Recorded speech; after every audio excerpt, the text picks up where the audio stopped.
Hello दोस्तों, स्वागत है आप लोग का। तो फ्रेंड्स, आज से हम लोग सीसेट स्टार्ट कर रहे हैं, ठीक है। और सीसेट में भी देखो सबसे टफ टॉपिक जो होता है, जनरली क्या होता है कि जो साइंस बैकग्राउंड से बच्चे होते हैं, इंजीनियरिंग बैकग्राउंड से बच्चे होते हैं, राइट, उनके लिए क्या होता है कि जो रीडिंग कम्प्रेंशन होते हैं, अब जिसको बोधगम्यता बोलते हैं, वो उनके लिए सबसे टफ होता है, राइट। देखो रीजनिंग और मैथ्स अब होता क्या, देखो उल्टा सारी चीज़ें कर ही लेते हैं अभी, ठीक है। देखो एक तो रीडिंग कम्प्रेंशन जिसको हम पढ़ने वाले हैं, एक आपके मैथ्स पढ़ने वाले हैं हम लोग, राइट, और उसके बाद आप रीजनिंग पढ़ने वाले हैं, राइट। ये तीन टॉपिक हम पढ़ने वाले हैं। अब होता है कि जिसका आर्ट्स बैकग्राउंड है, राइट, या जिसको एसएसटी सीधे सोशल साइंस आप कह देते हो, ठीक है, इसका एसएसटी होता है, इसका एसएसटी होता है, उसके लिए ये इजी हो जाता है, उसका ये अच्छा हो जाता है। रीजनिंग और मैथ्स जो या तो इंजीनियरिंग बैकग्राउंड के होते हैं या तो बेसिकली कह लो साइंस बैकग्राउंड के होते हैं, ठीक है, उनका ये अच्छा होता है। मैं मान के चलूंगा कि सब आपका सब खराब है, सब खराब इन द सेंस आपको कुछ भी नहीं आता, मैं ये कंसिडर करके चलूंगा। अब जो लोग अच्छे होंगे वो कहेंगे सर इसमें थोड़ा टाइम लगा रहे हो। देखो तरीके से करेंगे। सबसे पहले क्या करेंगे हम लोग, सबसे पहले ये पढ़ेंगे, ठीक है, फिर रीजनिंग करेंगे, उसके बाद मैथ्स करेंगे, या दोनों पैरेलली हम मैथ्स और रीजनिंग पैरेलल कर सकते हैं, उसमें से दोनों में से कोई स्टार्ट करेंगे, लेकिन रीडिंग कंप्रेशन पहले करेंगे। रीजन उसका क्या है, ये दोस्तों आपकी रीडिंग स्किल्स पे डिपेंड करता है, रीडिंग स्किल्स पे आपके डिपेंड करता है। तो रीडिंग स्किल्स क्या होता है वो हम पढ़ेंगे, ठीक है। रीडिंग स्किल्स क्या होता है वो समझने की कोशिश करेंगे, प्लस जो कल हमने थोड़ा सा जाना था कि रीडिंग कॉम्प्रिहेंशन में कौन कौन से टॉपिक्स आते हैं वो चीज़ें समझने की कोशिश करेंगे। और उसके साथ साथ हम क्या करेंगे, previous year question paper solve करेंगे, ठीक है। और देखो मैं आपको एटलीस्ट 5 सेट तो प्रोवाइड करा दूंगा, किसी भी कोचिंग के मटेरियल या कुछ भी मैं सॉफ्ट कॉपी कोशिश करूंगा आपको प्रोवाइड करा दूंगा, at least 5 set, 5 set for C set, ठीक है। सी सेट के हम कोशिश करेंगे आपको 5 मॉडल क्वेश्चन पेपर प्रोवाइड करा दें एटलीस्ट, ठीक है। 5 मॉडल क्वेश्चन पेपर प्रोवाइड करा देंगे, कहीं की किसी भी कोचिंग के चलेगा, बस प्रैक्टिस के लिए वो रहेंगे आपके लिए, बस प्रैक्टिस ही समझना उसको। ये नहीं कि उसमें आप हमने 80 में से 60 क्वेश्चन किया है, 55 क्वेश्चन किया तो दुखी हो जाओ, नहीं। और पिछली क्लास में मैंने बता रखा था आपका टारगेट क्या होना चाहिए, बस 50 प्लस करना है आपको। इतना रखोगे आप टारगेट तो हमेशा याद रखिएगा, आराम से आपका सीसेट क्लियर हो जाएगा। सीसेट में बहुत ज़्यादा आपको परेशान होने की जरूरत नहीं है। मैंने आपको कल भी कहा था, आज भी कहता हूं दोस्तों, अगर 80 क्वेश्चन में से 80 क्वेश्चन में से आउट ऑफ 80 आप 80 लाओ, 80 क्वेश्चन सही करो या 80 क्वेश्चन अटेम्प्ट करो, या फिर आप कट कटा के 27 अगर आपके करेक्ट हो रहे हैं तो आप दोनों बराबर ही हो। तो बहुत ज़्यादा इसमें जी तोड़ मेहनत करने का मतलब नहीं है। ये आपका एसएससी का एग्जाम नहीं है जिसमें आपने रीजनिंग मैथ्स में क्या किया, जितने नंबर जितने क्वेश्चन आ रहे सारे के सारे करके आ गए तो कहोगे नहीं जी हमने तो सारा कर दिया, कोई फायदा ही नहीं है।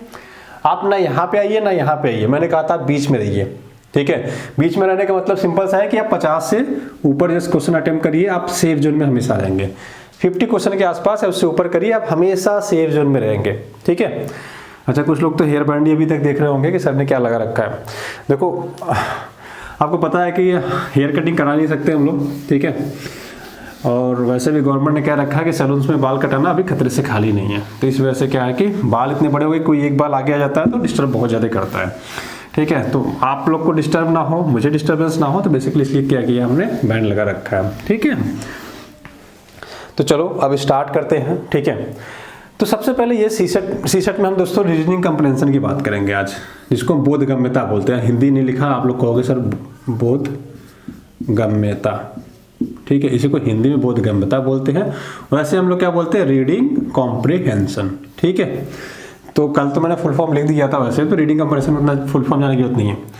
अब रीडिंग कम्प्रिहेंशन देखो कुछ बातों पे डिपेंड करता है। देखो बेसिकली हम क्या करेंगे, इसमें 2 से 3 लेक्चर दोस्तों हम लेंगे, मान लो 3 से 4 लेक्चर हो जाएगा मे बी, ठीक है। हम टेक्निक पे काम करेंगे, टेक्निक इन द सेंस कि आप कैसे जल्दी उत्तर ला सकते हो। आप लोग बेसिकली क्या करते हो मैं बताता हूँ आपको, ठीक है। सबसे पहले तो ये समझ लो आप करते क्या हो, फिर हमें करना क्या है मैं आपको सिखाऊंगा। हम क्या करते हैं, मान लेते एक पैरा मिला हमें, रीडिंग कम्प्रिहेंशन का मतलब होता है एक पैराग्राफ मिलता है। इस पैराग्राफ को पढ़ने के बाद क्या होता है, हमें कुछ उसके आंसर देने होते हैं, ठीक है। कभी एक आंसर देना होता है, कभी 3-3 ऐसे दिया रहता है कि यहाँ पे एक आपको पैराग्राफ दिया है, उस पैराग्राफ को पढ़िए। सॉरी, यहाँ पे क्वेश्चन नहीं होता, क्वेश्चन यहाँ पे होता है क्वेश्चन 1, क्वेश्चन 2, क्वेश्चन 3, ठीक है, यहाँ पर जाता है। आपने इस पैराग्राफ के बेस पे इस क्वेश्चन के तीनों के आंसर देने होते हैं, बेसिकली ये होता है, ठीक है। हम क्या करते हैं जनरली, हम सबसे पहले पैरा पढ़ना चालू कर देते हैं, पैरा पढ़ना चालू करते हैं, पैरा पढ़ते पढ़ते पढ़ते पढ़ते खत्म हो गया। अब यहाँ जब पहुँचते हैं तो यहाँ क्या पढ़ा था याद नहीं रहता, पहली चीज। दूसरा, इसमें कौन सी इंपॉर्टेंट हाईलाइटेड पॉइंट्स थे हम ये भी नहीं जान पाते हैं। उसके बाद क्या करते हैं हम पहला क्वेश्चन पढ़ेंगे, ठीक है। पहला क्वेश्चन पढ़ने के बाद अच्छा पूछ लिया कि इसमें मान लेते हैं जलवायु परिवर्तन पे दिया था कोई टॉपिक और यहाँ पे कोई क्वेश्चन पूछ लिया कि इसमें कब क्या चीजें कही गई। अब आप क्या करते हो, ये लाइन पकड़ते हो और फिर से रीडिंग ये करना चालू कर देते हो। फिर से ये पैराग्राफ, ये जो कंप्रेंशन दिया गया है, आप इसको फिर से पढ़ते हो, ठीक है। फिर इसका आंसर का जवाब देते हो। फिर आपने पढ़ा, अच्छा यहाँ बीच में मिला, पता लगा यहाँ इसके बारे में दिया था, आपने कहा अच्छा ये रहा, तो उसके बाद आप इसका आंसर देते हो। फिर आपने दूसरा क्वेश्चन पढ़ा, ठीक है। फिर दूसरा क्वेश्चन पढ़ने के बाद आपको याद ही नहीं आ रहा कि आपने कहाँ पढ़ा था, फिर आप पूरा पैराग्राफ पढ़ते हो, ठीक है। फिर आपने पूरा पैराग्राफ पढ़ा, फिर पूरे पैराग्राफ में पता चला यहाँ पे वो चीज दी गई थी, तो आपने फिर उसका आंसर दिया। फिर तीसरा क्वेश्चन पढ़ोगे, फिर तीसरा क्वेश्चन पढ़ने के बाद फिर पूरा पैराग्राफ पढ़ते हो आप लोग। फिर उसके बाद क्या करते हो, उसका आंसर देते हो, पता चला यहाँ पे वो चीज दी गई थी, ठीक है।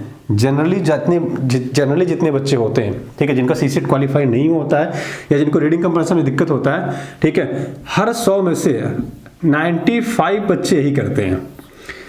पहले पैराग्राफ पढ़ेंगे एक बार, उसके बाद क्या करेंगे, क्वेश्चन पढ़ेंगे, फिर पैराग्राफ पढ़ेंगे, 2 बार पढ़ा आपने, फिर दूसरा क्वेश्चन पढ़ेंगे, फिर 3 बार पैराग्राफ पढ़ेंगे, फिर तीसरा क्वेश्चन पढ़ेंगे, फिर चौथी बार पैराग्राफ पढ़ेंगे। आप बताओ, एक ही चीज को आपने 4 बार पढ़ा है, 4 टाइम्स आपने दोस्तों पढ़ा है, क्या जरूरत थी 4 बार पढ़ने की? क्या ऐसा नहीं हो सकता था कि हम एक ही बार में पढ़ के इसका आंसर दे देते या मैक्सिमम 2 बार पढ़ के इसका आंसर दे सकते थे? अगर आप सोचो 4 बार के बजाय 4 टाइम्स के बजाय आपने, ठीक है, रेदर देन कि आप 2 ही बार पढ़ो, 2 बार पढ़ो, राइट। तो इसमें क्या होगा, आपकी टाइम क्या बचेगा या नहीं बचेगा यहाँ पे टाइम आपका? जस्ट यहाँ पे दोस्तों टाइम आपका रिड्यूस होकर जस्ट हाफ हो जाएगा, ठीक है। जस्ट आपका टाइम रिड्यूस होकर कितना हो जाएगा, हाफ हो जाएगा। तो ये अब ये टेक्निक हम करेंगे कि हम इसको समय को कैसे बचाएं। अगर 3 क्वेश्चन पूछ लिया तो कैसे हम करेंगे। और यूपीएससी एक चीज और अच्छा करती जा रही है, बुरा कहती जा रही है, दोनों के लिए अच्छा बुरा दोनों हो सकता है। दोस्तों पहले एक पैराग्राफ देते थे, 3 से 4 क्वेश्चन देते थे, फिर धीरे धीरे पैटर्न चेंज करके इन्होंने क्या किया, एक पैराग्राफ देने के बाद इन्होंने क्वेश्चन की संख्या 3 के बजाय कितना कर दिया, आप 2 क्वेश्चन दे दिया। और पिछले 2 साल से तो मतलब हद ही कर दी है। एक पैराग्राफ लीजिए, आप पढ़िए, उसके बाद एक क्वेश्चन लीजिए सीधा, ठीक है। तो देखो, जो आप कई बार यहाँ पे पैराग्राफ पढ़ते थे, यहाँ पे आप 2 बार पैराग्राफ पढ़ लेते हो। बेसिकली एक बार पहले पढ़ लेते हैं, आप दूसरी बार क्वेश्चन पढ़ने के बाद पढ़ते हैं, तो 2 बार आप पैराग्राफ पढ़ लेते हैं। बट अगर ऐसे एक सिंगल क्वेश्चन दिया है तो आपको एक ही बार की रीडिंग में करना है सही, ठीक है। एक ही बार की रीडिंग में सही करना है। वो कैसे करेंगे अभी हम उसको डिस्कस करेंगे आगे चल के, ठीक है। इसलिए आज के लेक्चर में नहीं तो नेक्स्ट लेक्चर में करेंगे हम, ठीक। तो ये टाइम कैसे आप बचाओगे, देखो सबके पास वहां पे दोस्तों 2 घंटे है। 2 घंटे का मतलब 120 मिनट। अब आप 120 मिनट में ही आपको पैराग्राफ, अब 120 मिनट अगर मैं मार्केट चलता हूं कि आपको कितने क्वेश्चन करने हैं, 60 क्वेश्चन करने हैं। तो हर बच्चे के लिए कितना है, एक क्वेश्चन के लिए उसके पास 2 मिनट बचेगा, ठीक है, 2 मिनट बचेंगे। अब आप एक बार सोच के देखिए कि क्या आप 2 मिनट में ये क्वेश्चन मतलब पैराग्राफ पढ़ के इसका, यहाँ पे मान लेते हैं एक सिंगल क्वेश्चन ले रहे हैं ना, मान लेते हैं आपने इसको क्या किया, पूरा पैराग्राफ पढ़ा, फिर क्वेश्चन पढ़ा, फिर पैराग्राफ पढ़ा, फिर आंसर दिया, क्या आप 2 मिनट में दे पा रहे हो? आप पाओगे कि आपने 5 से 10 मिनट लगा दिया इसमें। तो ये टाइम कैसे रिड्यूस करना है, इसमें हम बेसिकली ये सीखने वाले हैं, ठीक है। और 3 से 4 लेक्चर लगेंगे जिसमें आप बेसिकली मैं बेसिक टर्म्स समझा दूंगा। उससे पहले जो बेसिक चीजें चाहिए वो थोड़ा समझने की कोशिश करते हैं, ठीक है। ये इस पे तो काम कर लेंगे, ये आपका नो डाउट। लेकर आपका कभी भी कुछ भी नहीं किया है, आप विश्वास रखिए, ये सारी चीजें आप सुधार लोगे, सब कुछ सही हो जाएगा, ठीक है। और जैसे मैं कहूंगा प्रैक्टिस करने के लिए एक बार करिए, आप पाएंगे 15 दिन में आपकी रीडिंग कंप्रेंशन इतनी अच्छी हो जाएगी दोस्तों, इतनी अच्छी हो जाएगी कि आप पाओगे कि आप बहुत चीजें आसानी से कर पा रहे हो। और इसको कैसे सुधारना है वो भी हम आगे स्टेप में बात कर रहे हैं अभी, ठीक है। देखो रीडिंग कंप्रेंशन में क्या होता है, बेसिकली आपको चीजें पढ़नी होती है, ठीक है। तो आप पढ़ते कैसे हैं, किनका रीडिंग कंप्रेशन अच्छा होता है, ये सारे मुद्दों पे बातें करेंगे। सबसे पहले तो देखो जो आपको इसमें आरसी आता है, रीडिंग कंप्रेशन आता है, किन किन टॉपिक से ज्यादातर आता है मैं आपको वो समझाता हूँ, ठीक है। किन किन टॉपिक से ज्यादा आता है सबसे पहले तो वो समझने की कोशिश करते हैं, ठीक है। तो मैं एक एक करके सारे टॉपिक्स आपको बताऊंगा, लेकिन मेजरली जो टॉपिक्स से आते हैं उस पर मैं एक एक करके सबसे पहले तो बात करूंगा। जो सबसे फेवरेट टॉपिक है यूपीएससी का दोस्तों वो है सोसाइटी। सोसाइटी का मतलब समाज। अब इसी समाज के अंदर हम चाइल्ड को, वुमेन्स को भी कर सकते हैं, बट थोड़ा अलग करके पढ़ते हैं। इसके बाद सेकंड फेवरेट टॉपिक इसका हो जाता है चाइल्ड, बच्चे एंड वुमेन, औरतें। तो ये बच्चों और औरतों के टॉपिक पे उठा देते हैं पैराग्राफ, ठीक है। पहला टॉपिक इनका समाज के बारे में होता है, ठीक है, फिर चाइल्ड और वुमेन के बारे में होता है, ठीक है। उसके बाद दोस्तों इनका जो टॉपिक होता है इन्वायरमेंट, इकोलॉजी एंड इन्वायरमेंट कह सकते हो आप, इकोलॉजी एंड इन्वायरमेंट। सीधी सीधी बात करें तो पर्यावरण के बारे में याद रखिएगा बस, ठीक है, पर्यावरण के बारे में रहता है। उसके बाद उनका फेवरेट टॉपिक आता है 4th नंबर का इकोनॉमिक्स। इकोनॉमिक्स प्लस एग्रीकल्चर भी कह सकते हो, एग्रीकल्चर इसी के साथ लेना, क्योंकि एग्रीकल्चर जो है कृषि का ही पार्ट, मतलब इकोनॉमिक्स का ही पार्ट हो जाता है एग्रीकल्चर। तो इसमें आप कह सकते हो अर्थव्यवस्था, ठीक है, अर्थव्यवस्था और कृषि। इसके बाद जो नेक्स्ट टॉपिक आता है इनका IR, मैं बार बार IR कहता हूं, इसका मतलब होता है इंटरनेशनल रिलेशन। समझेंगे अभी एक एक करके सारा, इंटरनेशनल रिलेशन, इसको बोलते हैं अंतर्राष्ट्रीय संबंध।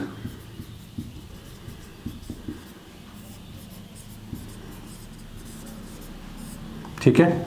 उसके बाद इनका 4th नंबर का टॉपिक हो जाता है दोस्तों पॉलिटी, जिसको आप राज्य व्यवस्था कहते हो, ठीक है।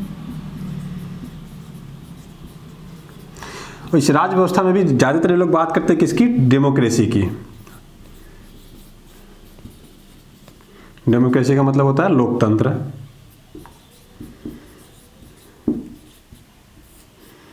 ठीक है। डेमोक्रेसी राज्य व्यवस्था में या तो लोकतंत्र की बातें करते हैं, ठीक है। अब IR के अंतर्गत देखो, एक तो किसी देश की बातें कर लेते हैं, किसी कंट्री की हम बात करते हैं, किसी देश के बारे में, किसी रिपोर्ट के बारे में, कोई संस्था ने कोई रिपोर्ट पब्लिश की हो तो रिपोर्ट के बारे में हम बात करते हैं, ठीक है।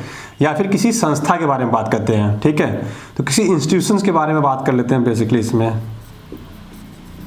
इंस्टीट्यूशन या संस्था के बारे में। संस्था मतलब यूनाइटेड नेशन के बारे में पूछ लिया, WHO के बारे में पूछ लिया, राइट। तो यूनाइटेड नेशन सिक्योरिटी काउंसिल के बारे में कुछ बातें कह दी। तो ऐसे क्या होता है आपका, ये IR का टॉपिक हो जाता है बेसिकली, ठीक है। तो ये बेसिकली आपका IR का टॉपिक हो जाता है इसमें, राइट। अच्छा दिख रहा है कि नहीं आपको, हाँ सारा आ रहा है, ठीक है। देखो समाज के बारे में बात करें, अच्छा एक चीज़ तो और रह गया इसमें, मेनली एक और इसमें रह गया, वो भी लिख देते हैं, इथिक्स। जगह नीचे, हाँ है दिख रहा है, चलो इथिक्स, इसको हम नीति शास्त्र भी कई बार बोल देते हैं, ठीक है। नीति शास्त्र मैं बोल दे रहा हूँ ना, अगर दिखे नहीं तो ना, एथिक्स नीति शास्त्र, ये मेजर टॉपिक है जिसपे ये लोग बेसिकली क्वेश्चन पूछते हैं, ठीक है, जो पैराग्राफिक क्वेश्चन होते हैं। इसके अलावा भी बहुत सारे टॉपिक्स हो जाते हैं जिसको मैं आपको एक करके लिख दे रहा हूँ, ठीक है। कभी कभार ये हिस्ट्री के बारे में लिख देते हैं, इतिहास के बारे में, ज्योग्राफी के बारे में, ठीक है। टेक्नोलॉजी से भी रिलेटेड कभी कभी ले लेते हैं ये लोग, टेक्नोलॉजी, ठीक है। साइंस टेक्नोलॉजी एक ही में आ जाएगा, बट ठीक है साइंस भी लिख देते हैं, ठीक है। साइंस हो गया, टेक्नोलॉजी हो गया, और इसमें आपका हिस्ट्री हो गया, ज्योग्राफी हो गया, ठीक, और लगभग हो गया। कभी कभी इंटरनल सिक्योरिटी के मामले भी ले लेते हैं ये लोग, इंटरनल सिक्योरिटी, आंतरिक सुरक्षा, ठीक है, आंतरिक सुरक्षा जिसको हम बोलते हैं हिंदी में।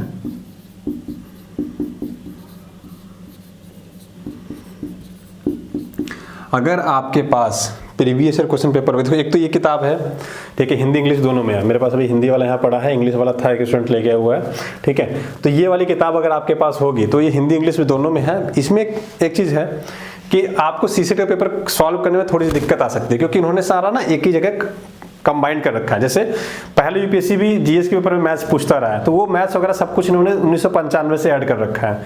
तो अगर आपके पास सेट वाइज हो, सेट वाइज मतलब इस किताब के अलावा भी अगर कोई प्रीवियस ईयर क्वेश्चन पेपर रख रखा होगा, या दृष्टि का रख रखा होगा दोस्तों, इसके अलावा आपने या कोई प्रीवियस ईयर क्वेश्चन पेपर रख रखा होगा जहाँ पे CSET बस अलग से दिया है।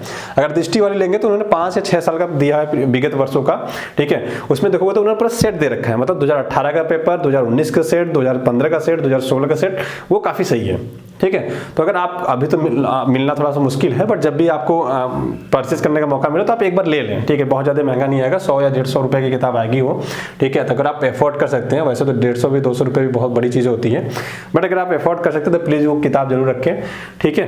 या फिर मैं आपको 5 मॉडल जो है मॉडल पेपर प्रोवाइड कर दूंगा, किसी भी कोचिंग किसी भी इंस्टीट्यूशन के रख लीजिए आप आराम से प्रैक्टिस करने के लिए, तो मैं आपको प्रोवाइड कराऊंगा। दूसरा ये कि इसकी प्रैक्टिस मैं आपको हिंदी इंग्लिश दोनों में कराने वाला हूँ, क्योंकि देखो हिंदी और इंग्लिश दोनों बच्चे हैं, तो ऐसा ना हो कि आप कहो कि सर आप हिंदी में बताइए, फिर जब हिंदी में बताओ तो इंग्लिश वाले कहेंगे सर आप इंग्लिश में बताइए, वो चीज़ें हम नहीं करेंगे। एक साइड हिंदी रहेगा और एक साइड इंग्लिश रहेगा, ठीक है। तो जिससे क्या है कि दोनों चीज़ें आसान हो जाएंगी।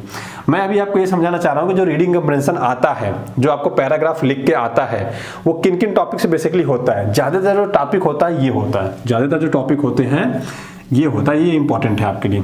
इसके अलावा सेकेंडरी जो टॉपिक्स हो जाते हैं, सेकेंडरी टॉपिक्स ये हो जाते हैं आपके, ठीक है। इस पर कभी कभार यूपीएससी क्वेश्चन पूछ देता है, नहीं तो अदरवाइज इस पर पूछता है। कैसे?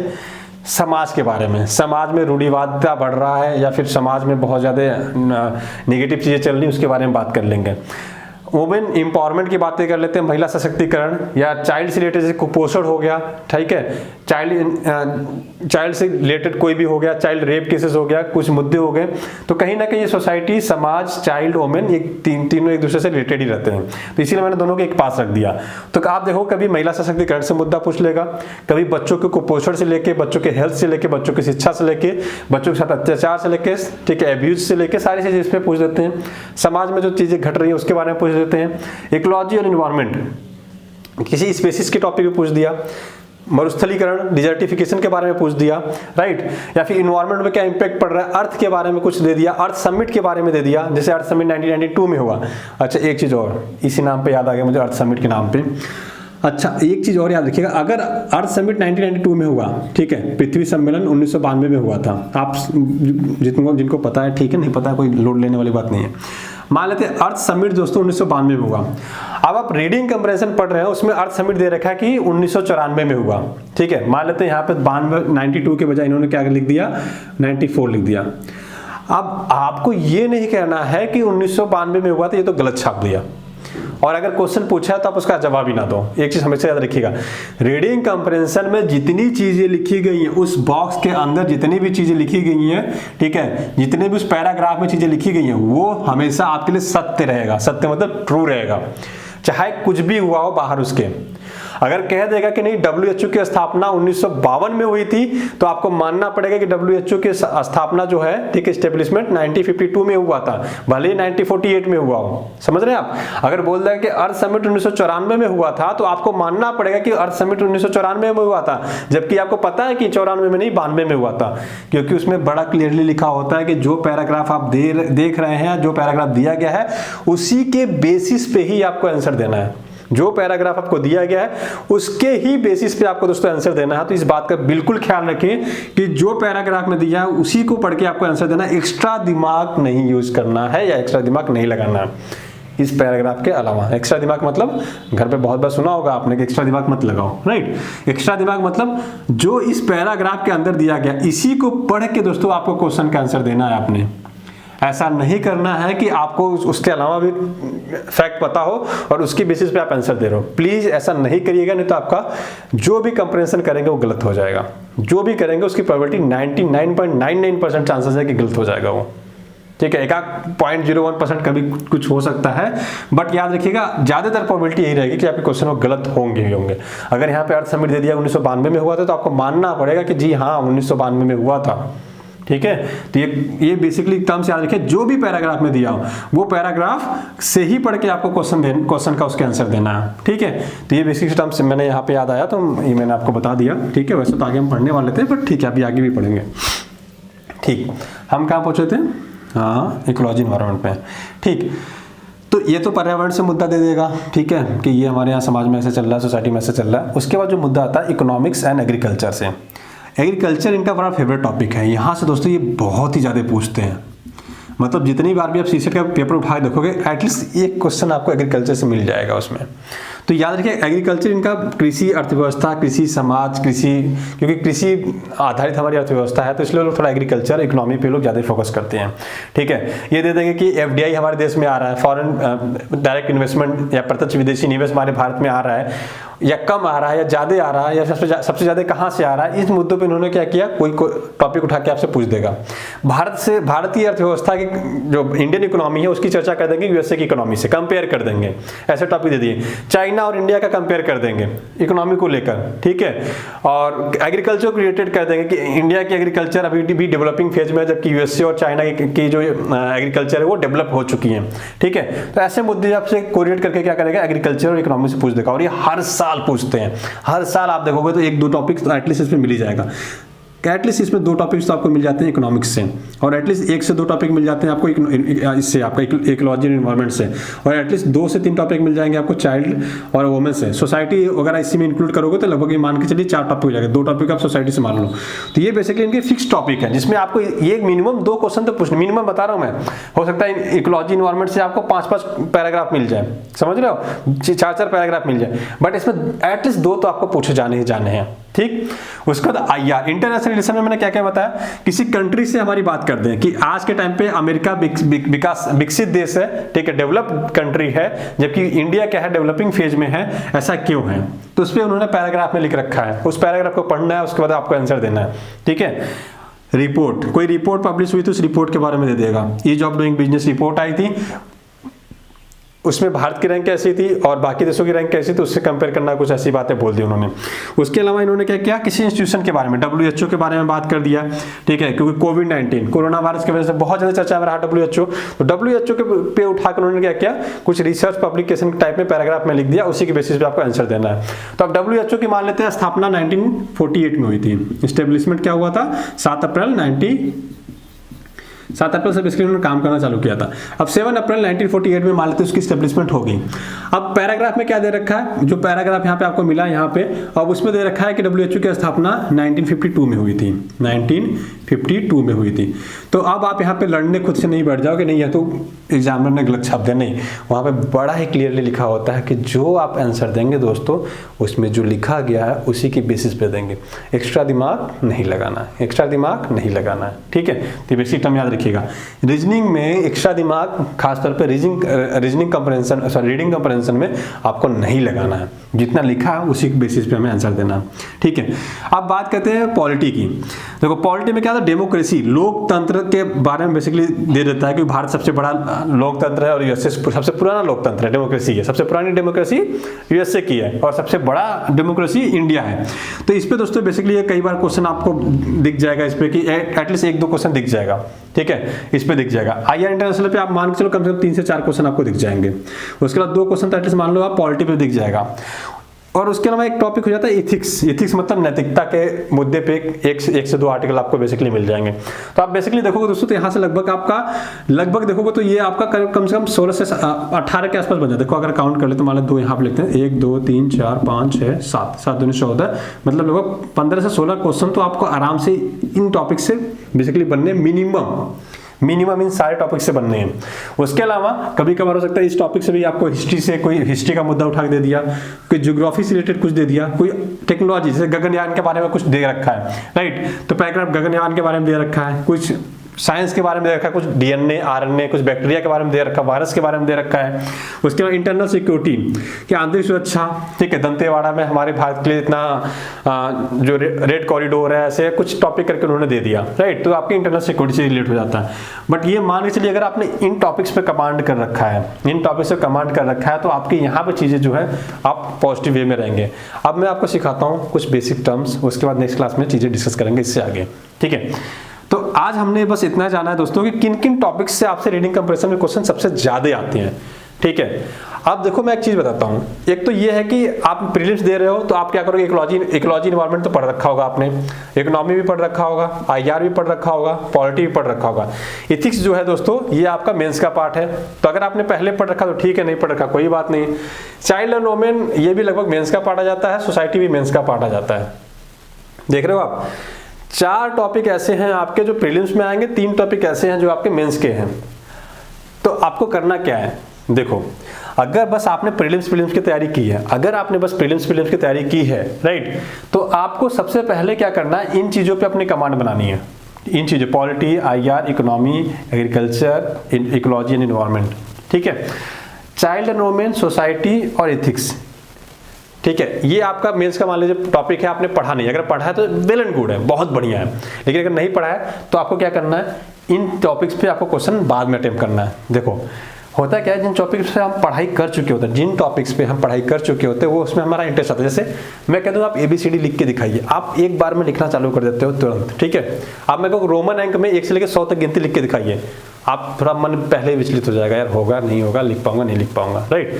तो यही सेम यहाँ पे आपके साइकोलॉजी अप्लाई होती है। क्या करना है आपको, जिन जिन टॉपिक्स आपने पढ़ रखा है, जब उसके आप पैराग्राफ्स पढ़ेंगे तो आपको इंटरेस्ट आएगा। इंटरेस्ट मतलब मान लेते हैं आपने इकोलॉजी और एनवायरनमेंट पढ़ रखा है, पर्यावरण से रिलेटेड जो टॉपिक्स है, ठीक है, आपने वो पूरा पढ़ रखा है, राइट।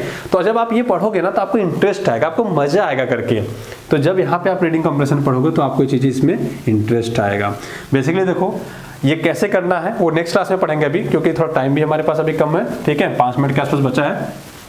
क्योंकि बेसिकली मैंने कहा था कि 30 मिनट्स की ये वीडियो बनाएंगे, 30 मिनट से ज़्यादा नहीं करेंगे क्योंकि बोरिंग हो जाता है।